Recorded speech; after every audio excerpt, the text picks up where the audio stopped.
His days in Calcutta. The scene now shifted from Belur to Calcutta, the city of his birth. As Swami Abhedananda writes in his diary, after returning from Tibet, I established the Ramakrishna Vedanta Society in Calcutta, of which I am the president. In 1924, I opened a branch of this society at Darjeeling under the name of the Ramakrishna Vedanta Ashrama. But the background stay of the shifting must be told in its proper perspective. Otherwise, it will not be possible for us to follow the life story of Swami Abhedananda since his return from Tibet.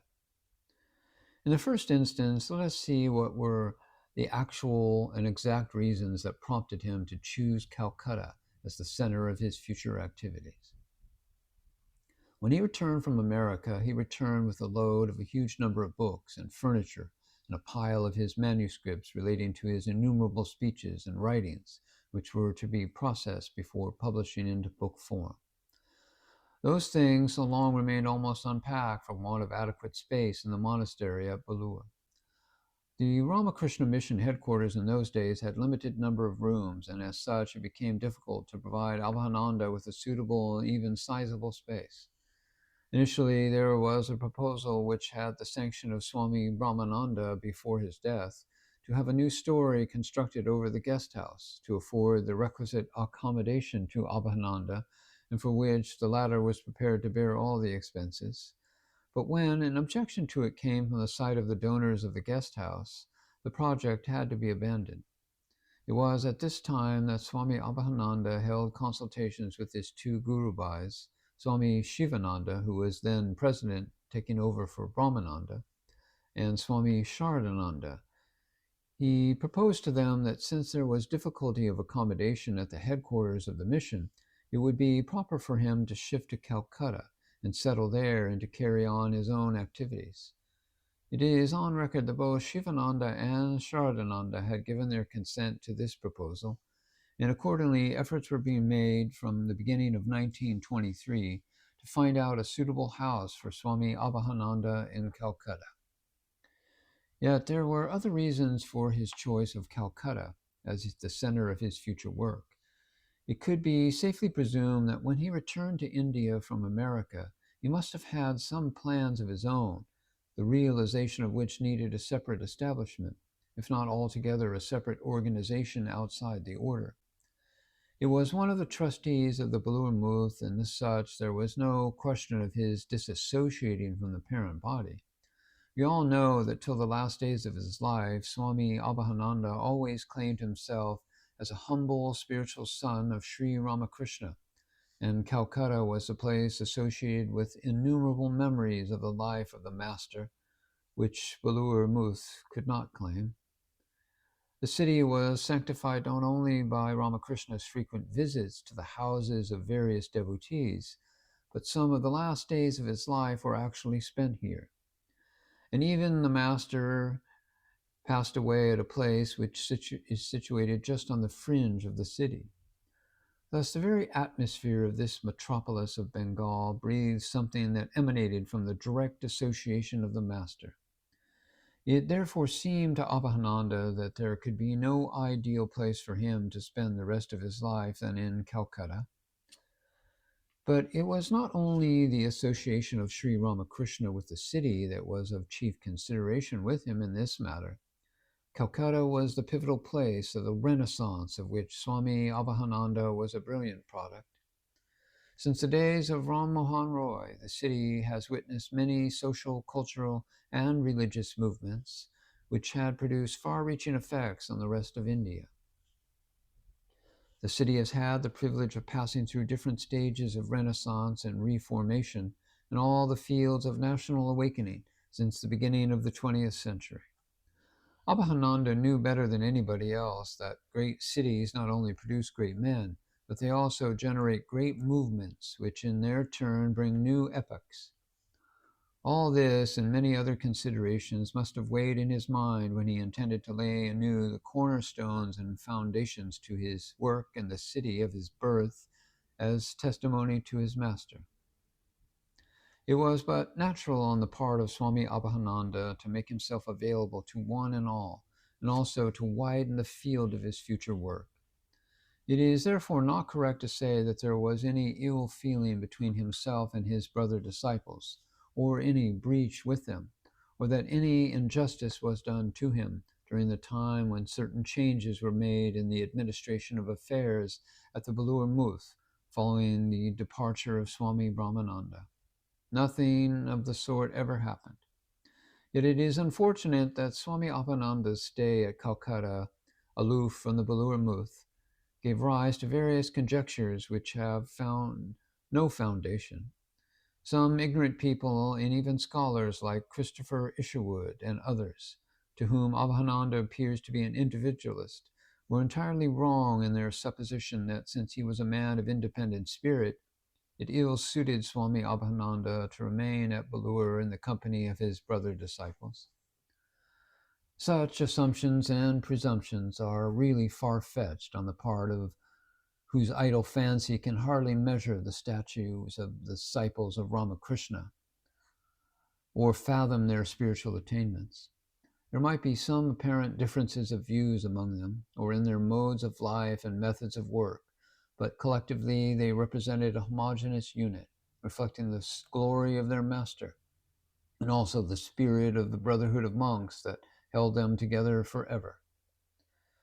Still, his remaining outside the Belur Muth and quite apart from the mission gave rise to various conjectures as to why Swami Abhedananda preferred to remain aloof. To allay these conjectures from the minds of the public, let us reproduce here what has been recorded in the official history of the mission. This account gives a correct picture. Habituated for a quarter of a century to the Western mode of life, Swami Abhedananda found it difficult to adjust himself to the conditions prevailing in Belur in those days, with too many monks in each room and a very poor standard of living.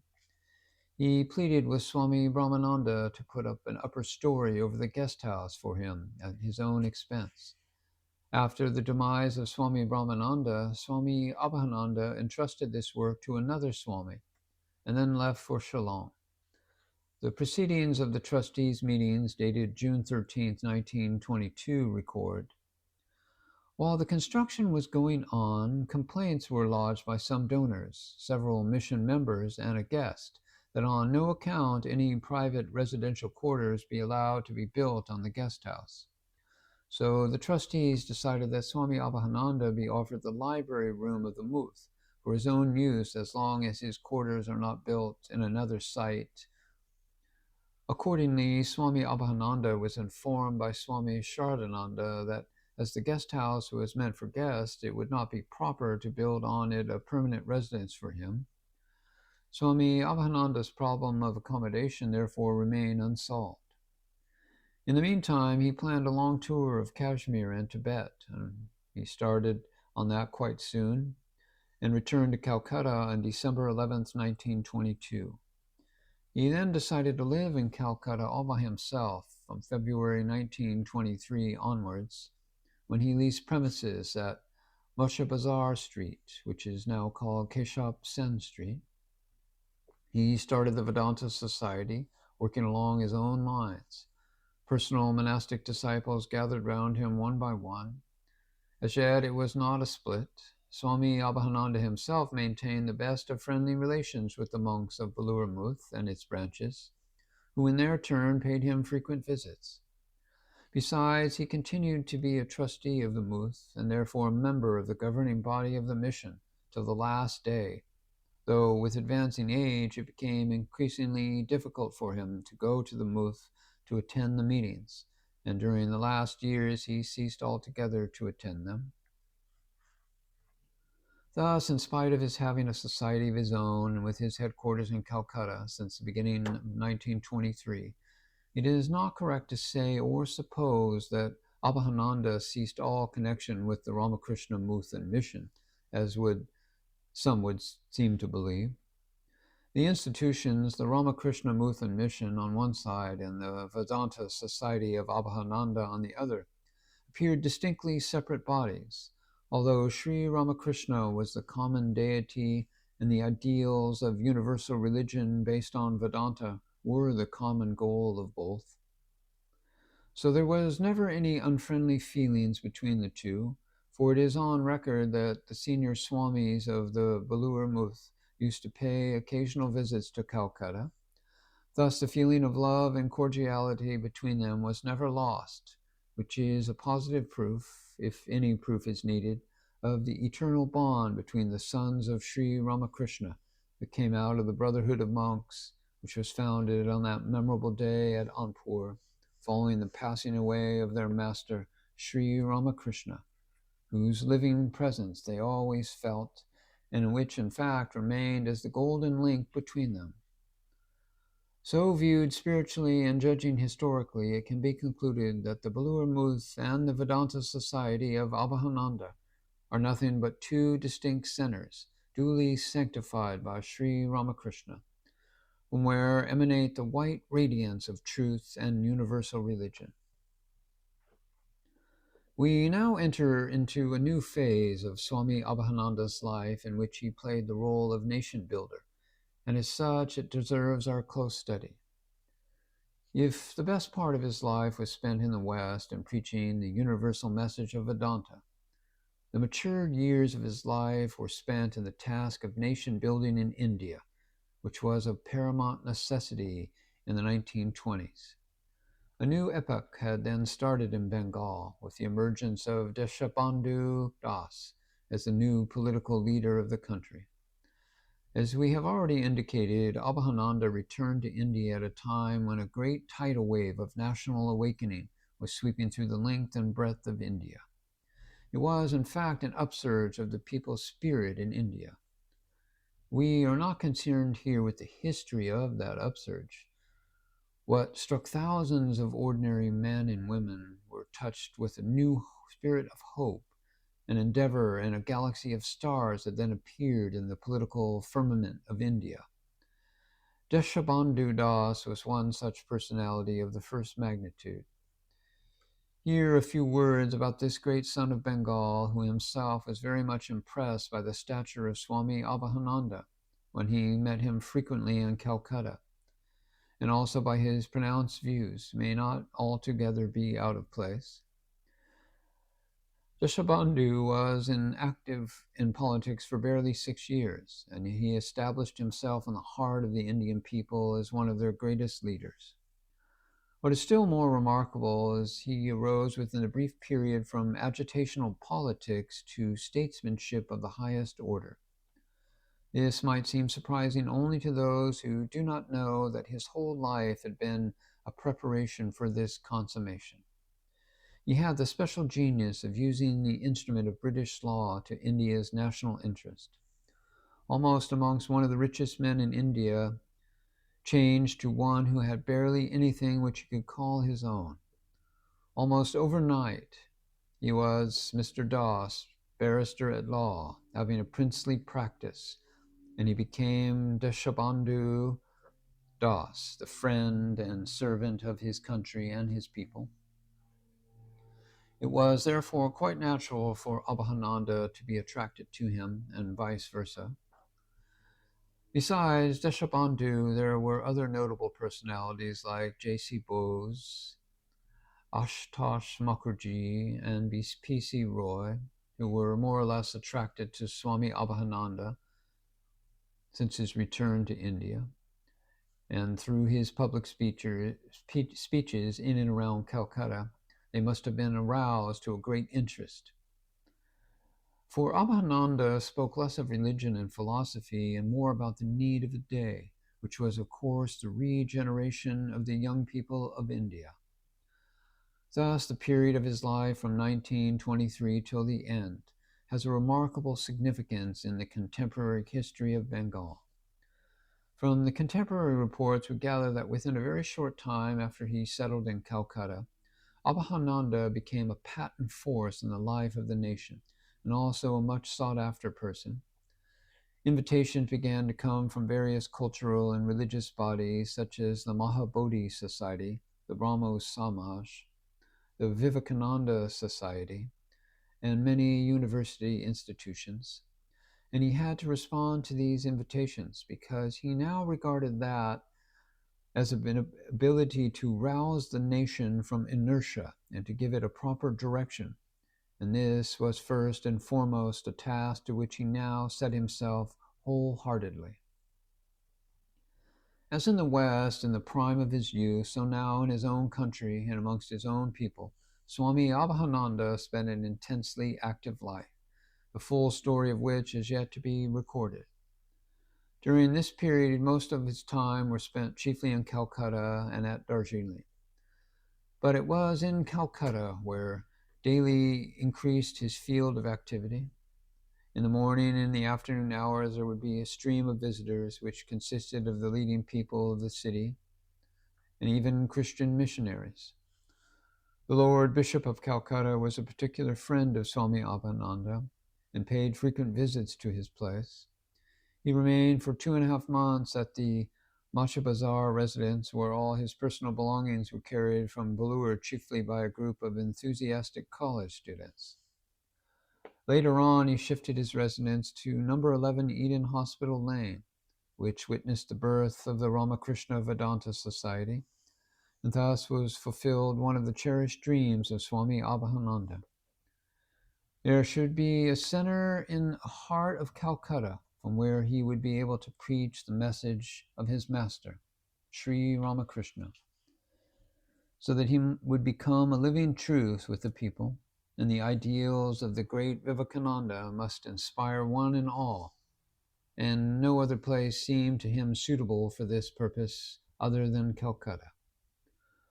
Moreover, since his return from America, everyone looked upon Abhedananda as a national hero, who talked about the reconstruction of national life through education on a religious basis, just as Swami Vivekananda did. As we have already indicated, it was a great era of national awakening in Bengal, in India as well, when Abhedananda set foot on the soils of the country in 1921.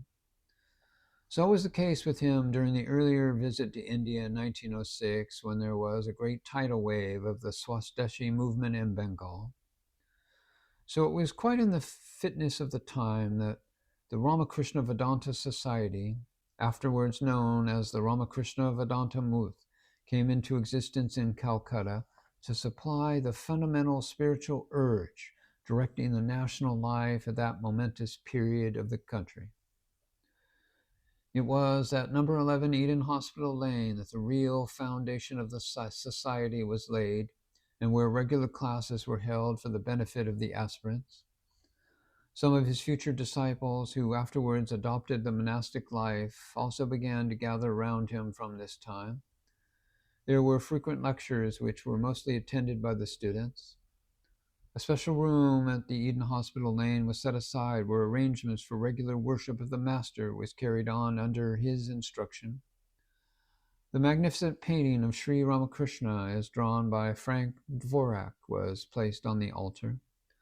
This was the famous painting which was done by the celebrated artist while Abhedananda was in America, and which he brought along with him when returning to India. Here a few words about this superb painting by the Czech painter whose portrait of Ramakrishna brought him into close connection with all devotees of Ramakrishna. Frank Dvorak was in Chicago during the Parliament of Religions in 1893. Years later, he met Swami Abhedananda in New York and later in London, and learned about his great master, Sri Ramakrishna, whose life and teachings roused his imagination to such an extent that he desired to make a portrait of Sri Ramakrishna.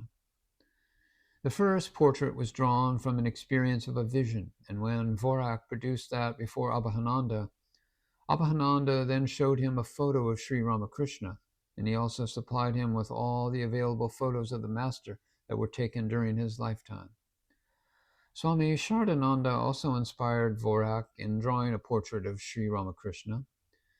It is learnt that Mr. Dvorak was presented a bust portrait of Sri Ramakrishna before he painted the full-size portrait. However, the artist did the final drawing of the full-size portrait of the master, which had the approval of Swami Abhedananda. It is the best portrait of Sri Ramakrishna so far available. He later painted a similar portrait of the Holy Mother, and it is also to note that both the portraits of Sri Ramakrishna and Sri Sharada Devi were taken by Swami Abhedananda to India and were installed in the temple of the Ramakrishna Vedanta Muth in Calcutta. This celebrated Czech artist subsequently became a disciple of Abhedananda, whose final oil painting he also made. Frank Dvorak passed away in 1927. The rich association of this great painter with India is never to be forgotten. It also might be mentioned here that Rabindranath Tagore had visited twice Frank Dvorak in his studio in Prague in 1921 and again in 1926. Dvorak also made 3 fine oil paintings of Swami Abhedananda, besides a beautiful profile in pastel.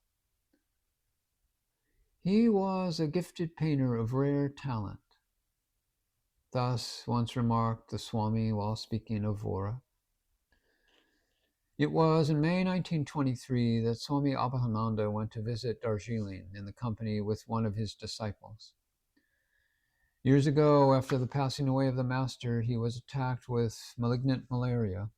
It was at that time that he spent a few days in Darjeeling along with Swami Brahmananda. The salubrious climate of the place fully cured him of the malady. While on his second visit to Darjeeling after his return from America, it stuck to Abhedananda that this beautiful spot on the lap of the Himalayas might be an ideal place for preaching the message of Ramakrishna, which remained so long out of the consideration of the mission. This was the reason which must have inspired him to establish a Vedanta center at this hill town. So in 1924, he purchased a cottage which was known as Ruby Cottage and established there the Ramakrishna Vedanta Ashrama, with an attached primary school and charitable dispensary and a memorial building in the name of Sister Nivedita. He also raised a suitable memorial marble block on the spot that was elected for this. And now we move to the recording of his opening address that the president invited Swami Abhedananda to. This is the President of India. The Swami occupied the chair in the midst of a deafening applause and was greeted with a spontaneous outburst of ovation, such as the town hall had seldom seen. His very presence evoked such enthusiasm and emotion in the minds of those present that it is difficult to express it adequately. All gaze were fixed at the majestic appearance, and it was on that day that Swami Abhedananda delivered his last and one of his finest speeches of his life. It was, as it were, his swan song, and everybody heard it spellbound. We quote below a few lines from this memorable speech of Swami Abhedananda, which remains still to this day as a piece of unforgettable classic. I stand here not as a delegate from any institution, not as the president of the Ramakrishna Vedanta Society of Calcutta, but as the humble spiritual son of Bhagavan Sri Ramakrishna and the last surviving Guru Bhai, or spiritual brother of the West, of renowned Swami Vivekananda, whose mantle fell on my humble self to carry on the work started by him in England and America. At last, in the 19th century, Bhagavan Sri Ramakrishna came to fulfill the declaration.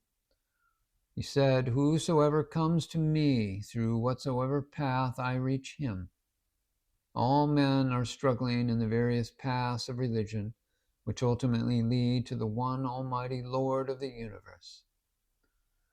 And Sri Krishna said this also in the Gita, and by practicing the religious methods of various creeds and living like the consummation of all the prophets, seers, and incarnations of divinity that appeared before his advent, I hope that this parliament of religions will sound the death knell of all communal strife and struggle and will create a great opportunity for promoting fellowship among the various faiths. The present upheaval of the spiritual tide the waves of which, traversing nearly one half of the world, have touched the shores of America, was produced by the Christ-like character and divine personality of Bhagavan Sri Ramakrishna. His life was so wonderful and unparalleled that within 10 years after his departure from this earth, it attracted the admiration, respect, and reverence not only of all classes of people in India, but of many of the distinguished English and German scholars of the 19th century who happened to know something about him. At the end of his speech, he quoted 3 lines which were written by the renowned Professor Max Muller as an expression of his tribute to this incarnation of divinity. He said, "This great sage showed in his life he had to cultivate the search after God and prove by his example that wherever there is extreme longing to see God, there is the nearness of the realization of the absolute truth." He then concluded his speech with these soul-stirring words, which still reverberate at the corridors of time. "The days of prophecy have passed before our eyes. The manifestation of the divine powers of the One, who is worshipped today by thousands as the latest incarnation of divinity, we have witnessed with our own eyes. Blessed are they who have seen him and touched his holy feet. May the glory of Sri Ramakrishna be felt by all nations of the earth. May his divine powers be manifested in the earnest and sincere souls of his devotees of all countries in all ages to come. This is the constant prayer of this spiritual child and humble servant of Bhagavan Sri Ramakrishna."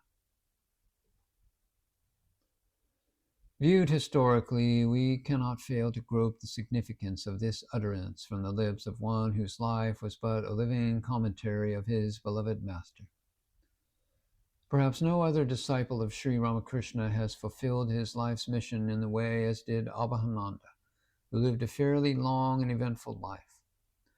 Perhaps Swami Abhedananda could not have accomplished his life's mission in a more noble way than by preaching to the world during the closing years of his life about the glory of the greatest incarnation of divinity the world has ever seen. Immersed fully as he was all through his earthly existence in the thought of his master, it was quite in the fitness of that glorious career to sing his last song in the way as Abhedananda did, as he stood before the audience on that memorable day which gathered at the Parliament of Religions, the first of its kind in India, held on the occasion of the birth centenary of Sri Ramakrishna, whose advent brought harmony for which the world awaited so long. And viewed spiritually, this speech of Swami Abhedananda indicated the glorious chapter in the life of this apostle of monism.